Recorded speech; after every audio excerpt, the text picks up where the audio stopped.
It's beer o'clock on Real Ale Craft Beer. Today we've got a can of Beavertown and Lervig Mad Double IPA coming in at 9.5% ABV. The beer has been brewed with barley, wheat, oats, yeast and a lot of hops. Let's get it out into a glass and see what we get. I really like the design on this can.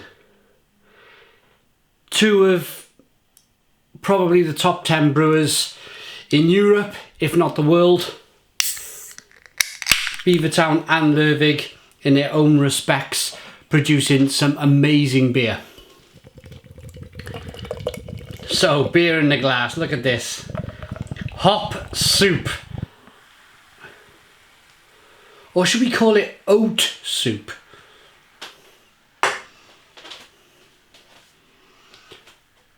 Did I say suit or soup? Anyway, one finger, white head. Yeah, soupy coloured IPA. That's the only way you can kind of describe it these days. It's not really amber anymore. It would be amber if it was clear. It looks like mango yogurt-ish, mango juice. Yeah, that's the best way I can describe it. But I love a hazy beer. I think it looks fantastic. Let's get the aroma. Oh, blimey. It's like imperial strength orange juice. I just reviewed the Humaloid Double IPA. And I was kind of thinking to myself, how different can it be? Whilst I was kind of having a minute between the reviews, and it is incredibly different. It is. There's Humaloid and there's Mad Double IPA. It's a different colour. It's a deeper orange and it smells like orange as well. It just brings a smile to your face. Citrusy and grapefruity, this orange peel, fleshy blood orange. Let's dive in. Cheers, everybody.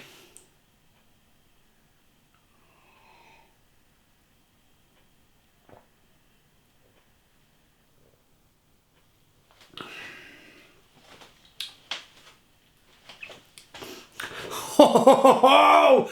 Boom! Stone the Crows. Stone the Crows. What an amazing IPA. Met the lovely Liam from Lervig in Norway about 3 weeks ago now. What a guy. What a guy. Fabulous guy. We had such a fantastic laugh at the Bergen Craft Beer Festival. And I like the name, Mad Double IPA, because I can imagine Logan Plant being just as wild if you hung out with him at a beer festival.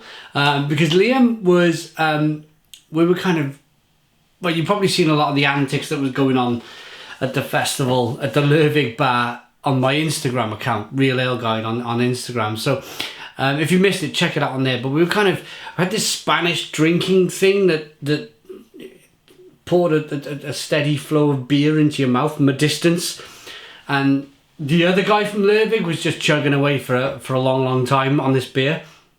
He come to Rune, then he come to myself, and we were like almost kind of waterboarding and drowning on ourselves with this beer.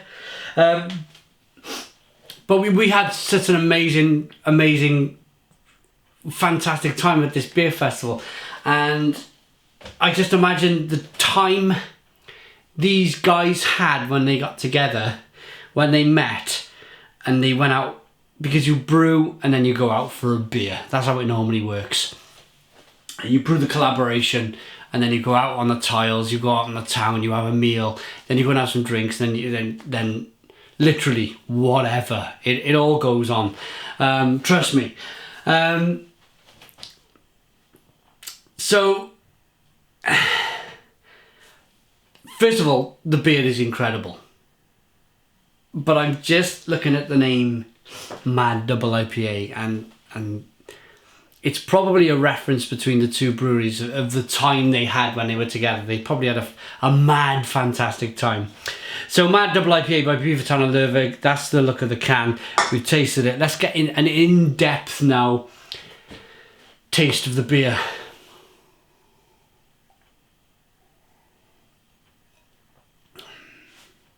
Full of grapefruit, full of mango, full of orange, fleshy blood orange, and citrus and lemon and mango and pale stone fruit, and there's a touch of alcohol at 9.5% ABV, but you're never going to really get away from that. It's just a slight alcohol warming as the beer goes down the throat. But for 9.5% ABV, this beer is incredibly drinkable. It's an incredibly drinkable beer.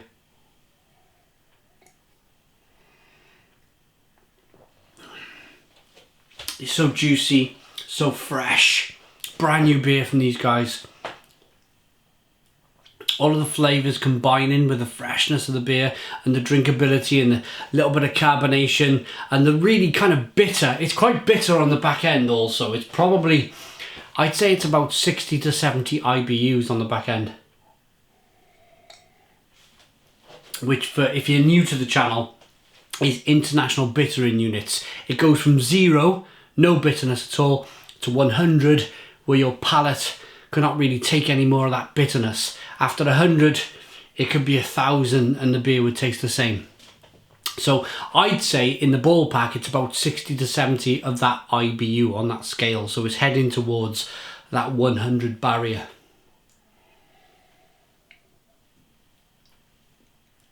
But it's a crazy beer, and it's a beer that I really like. And I'm gonna rate it. We talked about the mad time they probably had together. We talked about the beer, we talked about the appearance. I hope I've covered enough for you on this beer review.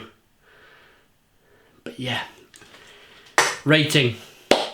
I'm going to give it a Stone the Crows 9 out of 10. It's a 9 out of 10 from Real Craft Beer. Please put your comments in the comments box. Subscribe to our daily beer reviews. Give us a big fat thumbs up.